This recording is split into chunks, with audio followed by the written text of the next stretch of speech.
नमस्कार, बहुत स्वागत है आपका। मैं हूं रीनू। रायसेन में धर्म परिवर्तन का सनसनीखेज मामला सामने आया है। जी हां, एक बाल गृह में 3 बच्चों के धर्म परिवर्तन पर बवाल मच गया। रायसेन जिले के गौहरगंज में मां बाप से बिछड़े 3 हिंदू बच्चों को मुस्लिम बनाने का ये बड़ा मामला है। तीनों बच्चे भाई बहन है जो साल 2020 में कोविड में लगे पहले लॉकडाउन के पहले मंडीदीप में अपने माँ बाप से बिछड़ गए थे। रिपोर्ट देखिए।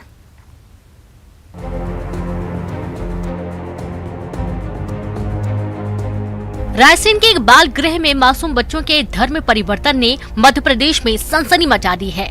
गौहरगंज स्थित बाल गृह में माँ बाप से बिछड़े 3 हिंदू बच्चों को मुस्लिम बनाने का बड़ा खुलासा हुआ। तीनों बच्चे भाई बहन हैं जो साल 2020 में कोविड में लगे पहले लॉकडाउन के पहले मंडीदीप में अपने माँ बाप से बिछड़ गए थे।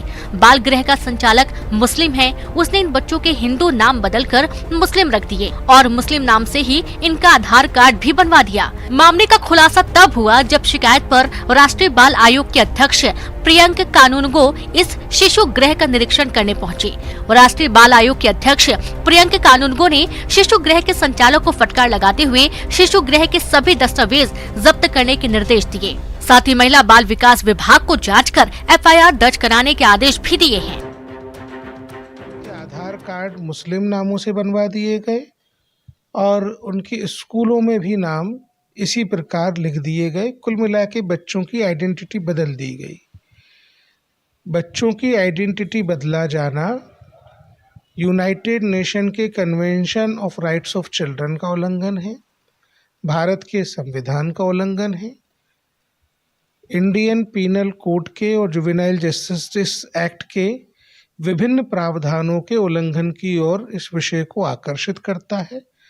हमने DPO से मौके पे बोला कि सारे कागज़ यहाँ से ले लीजिए। हमने यहाँ के पुलिस अधीक्षक से फ़ोन पर बातचीत की।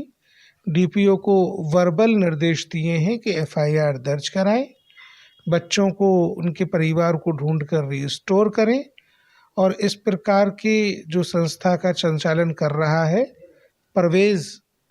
परवेज उसका नाम है, उसके विरुद्ध FIR।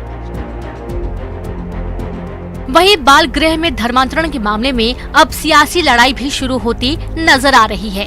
कांग्रेस ने मांग की है कि सरकार इन बच्चों के धर्मांतरण पर कड़ी कार्रवाई करे। वहीं मंत्री विश्वास सारंग ने जांच के बाद एक्शन की बात कही है। बाल गृह के अगर बच्चे हैं षड्यंत्र करके बनाया गया तो उन पर सरकार कठोर कार्रवाई करे।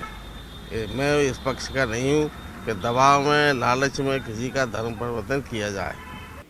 देखिए, ये जो मामला सामने आया है इसकी समुचित जांच के बाद क्या तथ्य सामने आएंगे उसके बाद ही कुछ कहना उचित होगा।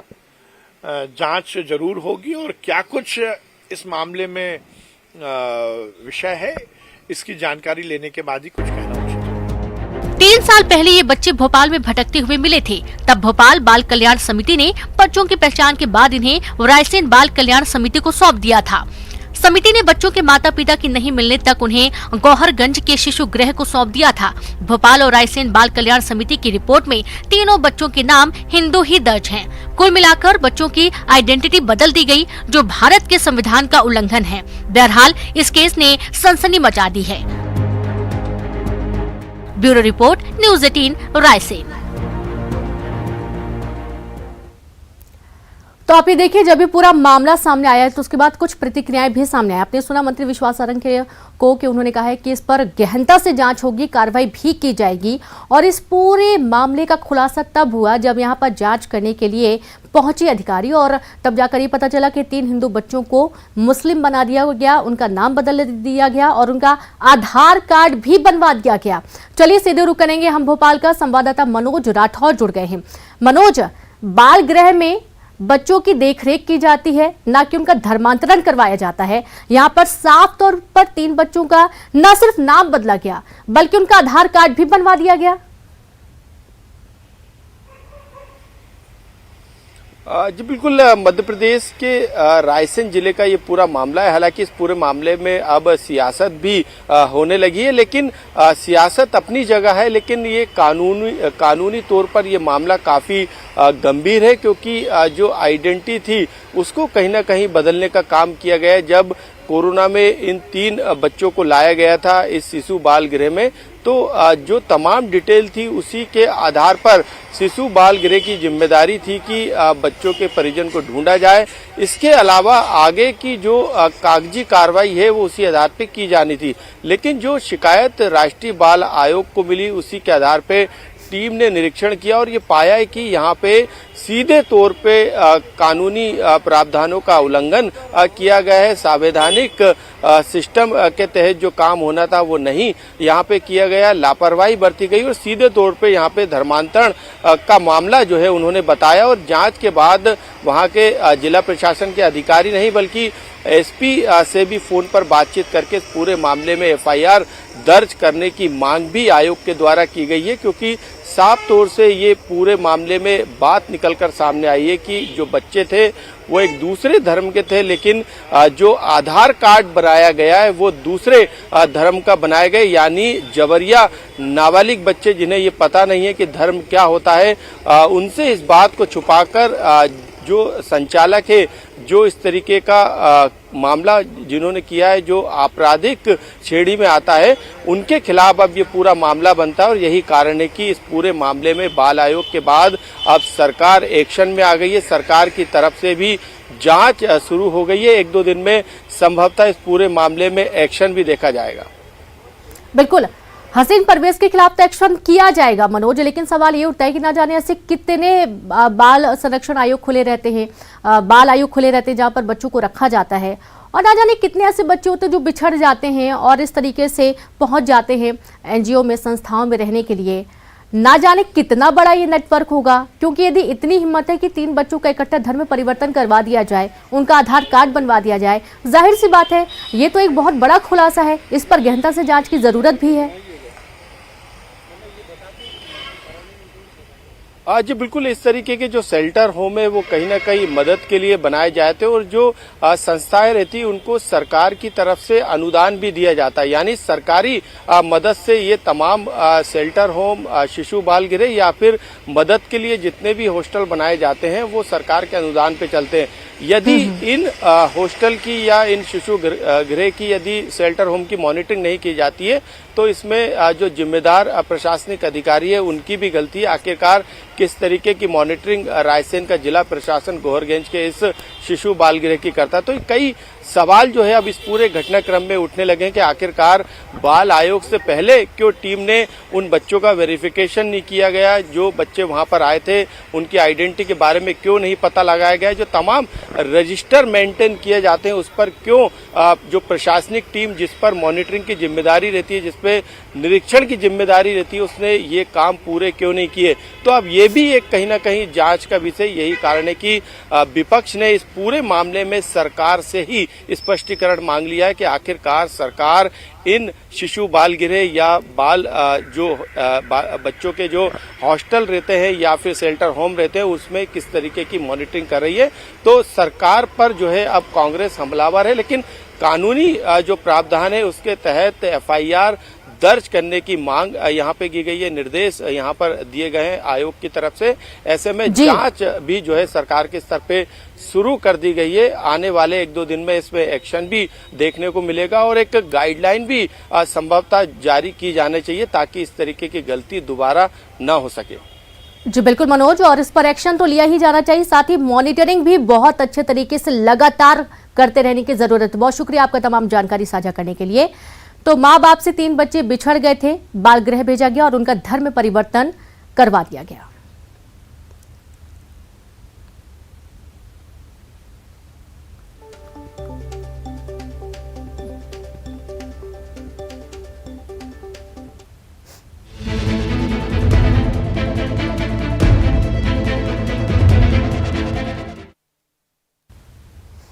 मध्य प्रदेश में कांग्रेस अध्यक्ष कमलनाथ के एक पत्र ने खलबली मचा दी है। दरअसल उन्होंने प्रदेश के सभी जिलों के पुलिस अधीक्षकों को एक लेटर लिखा जो अब चर्चा में आ चुका है।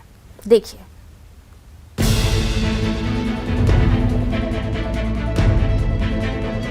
मध्य प्रदेश के पूर्व मुख्यमंत्री और प्रदेश कांग्रेस अध्यक्ष कमलनाथ ने एक लेटर लिखकर प्रदेश में खलबली मचा दी है। उन्होंने राज्य के सभी पुलिस अधीक्षकों को पत्र लिखा है।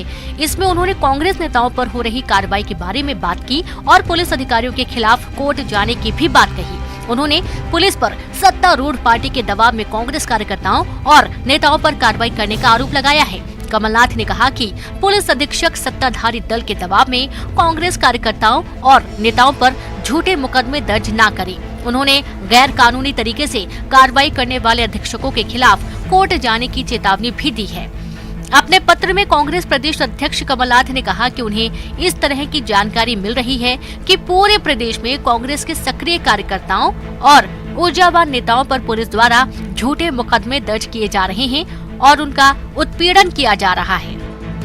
बात है, सब जगह से खबर आती है मुझे कि किस तरह पुलिस प्रशासन का दुरुपयोग किया जा रहा है और किस प्रकार से दबाव। अब 11 महीने बचे, 11 महीने में पूरा खुलासा हो जाएगा किसने क्या किया। आप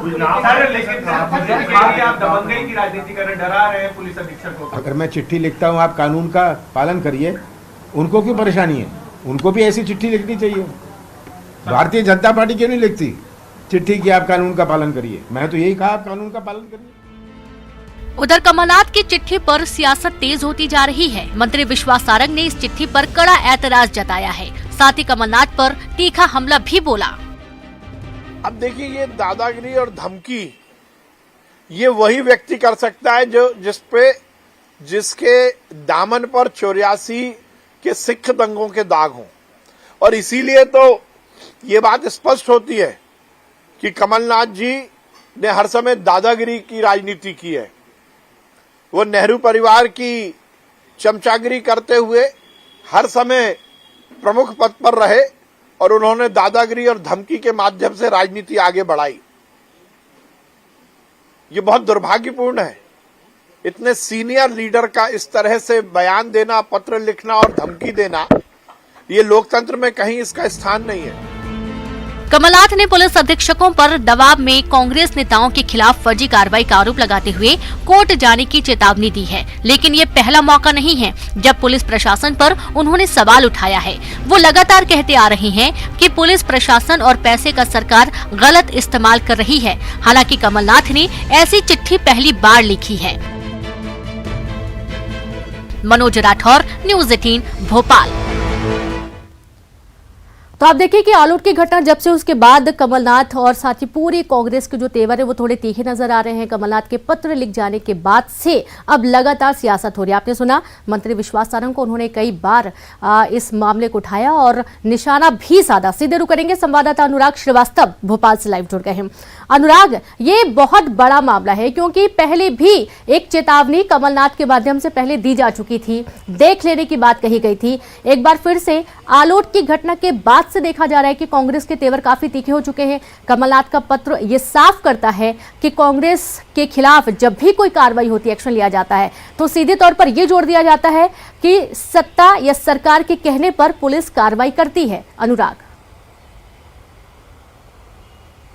बिल्कुल रीनू, देखिए सबसे बड़ी बात है कि चुनाव नजदीक आने को हैं और ऐसे में चुनाव से पहले प्रशासनिक अफसरों के लिए ये प्रेशर पॉलिटिक्स का भी हिस्सा माना जा सकता है, क्योंकि प्रशासनिक अफसरों की एक बड़ी भूमिका चुनाव में होती है। लेकिन जिस तरीके से अब कांग्रेसी नेताओं पर मामले दर्ज हो रहे हैं और खासतौर पर जिस तरीके से रतलाम में आलोट से कांग्रेस विधायक मनोज चावला के खिलाफ मामला दर्ज हुआ है, उसके बाद ये कमलनाथ की चिट्ठी जारी हुई है और ये चिट्ठी बताती है कि कहीं ना कहीं कांग्रेस इस चिट्ठी के दबाव के जरिए प्रशासनिक अफसरों पर प्रेशर बनाने की कोशिश में है। इससे पहले भी जो कमलनाथ हैं वो अफसरों को चेता चुके हैं कि कल के बाद परसों भी आएगा, अफसरों को इस बात का ध्यान रखना चाहिए और जब ये कांग्रेस सत्ता में आएगी तो इसका हिसाब वसूला जाएगा। कांग्रेस इस बात का भी दावा कर चुकी है कि उन अफसरों की सूची तैयार की जा रही है जो सत्ता के लिए या सत्ता के दबाव में काम करने का काम कर रहे हैं। तो कुल मिलाकर चुनाव से पहले कहीं ना कहीं कांग्रेस प्रेशर पॉलिटिक्स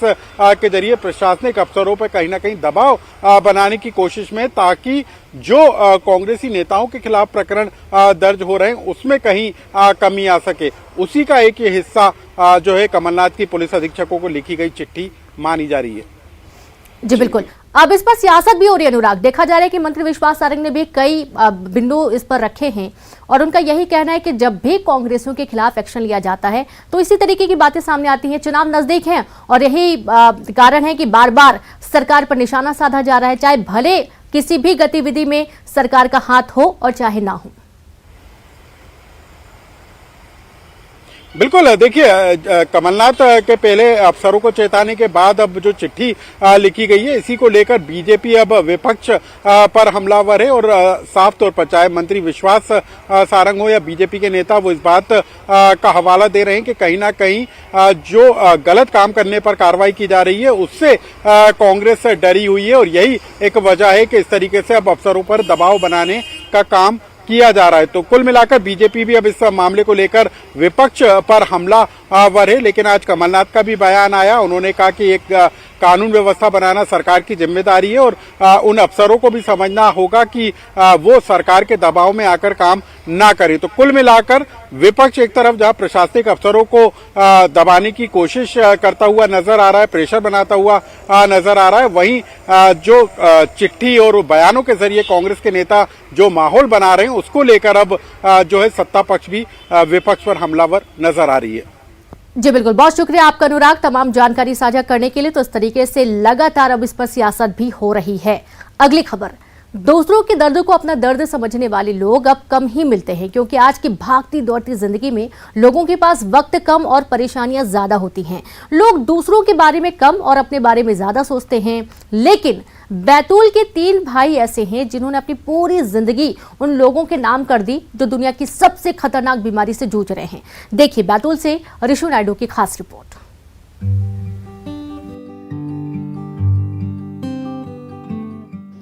बैतूल के गर्ग परिवार को आज कौन नहीं जानता।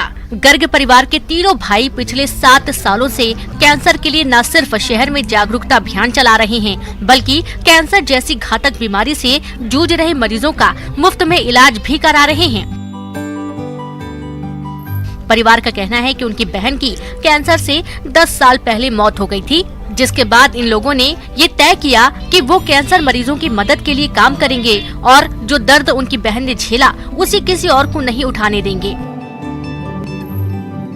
बीते 7 सालों में इन भाइयों ने जहां कई लोगों को नई जिंदगी दी, तो वहीं कईयों का घर उजड़ने से भी बचाया। इनके काम की तारीफ शहर में कुछ इस कदर फैली कि आज पूरा शहर इनके सम्मान में नतमस्तक है। तो वहीं इनके काम की शोहरत का ही नतीजा है कि इनके अभियान के साथ आज शहर के कई जाने माने डॉक्टर और अस्पताल जुड़ गए हैं।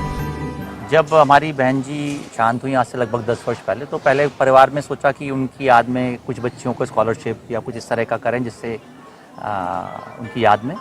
फिर बाद में ये समझ में आया कि ये और भी शासकीय योजनाएं हैं और भी लोग इस तरह से करते हैं, कुछ ऐसा किया जाए जो परमानेंट सा हो और जिसका इसका इफेक्ट दिखे, जिससे लोगों को फायदा हो। कैंसर एक ऐसी बीमारी है जिसके इलाज में लाखों रुपए खर्च होते हैं और कई परिवार बर्बाद हो जाते हैं। तो हम लोगों के इस प्रयास से एक उपलब्धि ये रही है कि इन दूरस्थ अंचल के जिले के आदिवासी पिछड़ा हरिजन हमारे भाई बहन, और उनको समय पर उनकी जांच हो जा रही है और कुछ डॉक्टर्स उनको इलाज के लिए भी सहयोग दे रहे हैं। इस कैंप में चूंकि मेडिकल लाइन में बहुत सारे कैंप होते हैं, पर मेरा ऐसा अनुभव है और मानना है, चूंकि कैंसर महंगी बीमारी है, हम इसमें अपने परिवार के अतिरिक्त कभी किसी से आर्थिक सहयोग नहीं लेते, न शासन से न किसी बड़े व्यक्ति। कैंसर मरीजों के इलाज में जो खर्च आता है उसे तीनों भाई मिलकर उठाते हैं। मरीज के इलाज में कोई कोर कसर ना रह जाए, इसलिए वो सक्षम लोगों से फंड भी जुटाते हैं। जो मरीज इनके कैंसर सेंटर से ठीक होकर आज अपने घर लौटे हैं, वो भी आज इनके अभियान का हिस्सा बन चुके हैं। ये लोग खुद घूम घूम कर लोगों को कैंसर के खतरों से आगाह करते हैं, साथ ही लोगों को नशे से दूर रहने की भी सलाह देते हैं। 2017 में मेरे को कैंसर डायग्नोसिस हुआ था। यही सिविल कैंप लगा था, ये समतुल्य संस्था का। यहीं से मुझे बताया गया कि आप वहाँ पर जाइए जवाहरलाल नेहरू में, वहाँ आपका इलाज होगा। मैं वहाँ पर गया, मेरा पूरा वहाँ इलाज हुआ, मैं स्वस्थ हो गया। स्वस्थ होने के बाद में हर साल जब यहाँ कैंप लगता है मैं हर साल कैंप में यहाँ आता हूँ और चेकअप कराता हूँ। मेरा पूरा फ्री इलाज हुआ। अभी वर्तमान समय में मैं स्वस्थ हूँ, कोई दिक्कत परेशानी नहीं। अगर यहाँ नहीं हो पाता तो काफी पैसा लगता। हाँ, पैसा लगता, पर ये उनके सहयोग से फ्री में इलाज हो गया और मैं स्वस्थ हो गया। गर्ग परिवार आज जिस तरह से कैंसर मरीजों के लिए मसीहा बन गया है, उसकी तारीफ जितनी की जाए वो कम है। ऋषु नायडू, न्यूज़ 18, बैतूल। और अब बिलासपुर से खबर है, जहां पर अपहत प्रॉपर्टी डीलर की कार मिली है। वकील अंसारी की कार लावारिस हालत में मिली। सेंदरी मोपका बाईपास के पास मिली कार के भीतर मिले खून के धब्बे के निशान। 3 नवंबर से लापता है प्रॉपर्टी डीलर वकील अंसारी।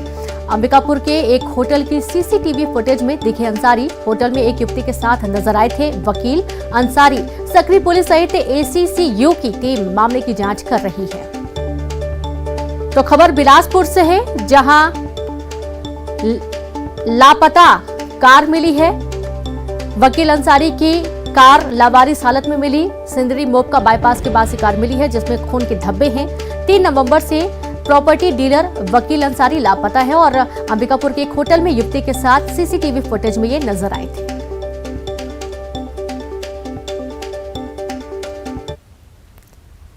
और चलिए अब देखेंगे टॉप 20 क्राइम।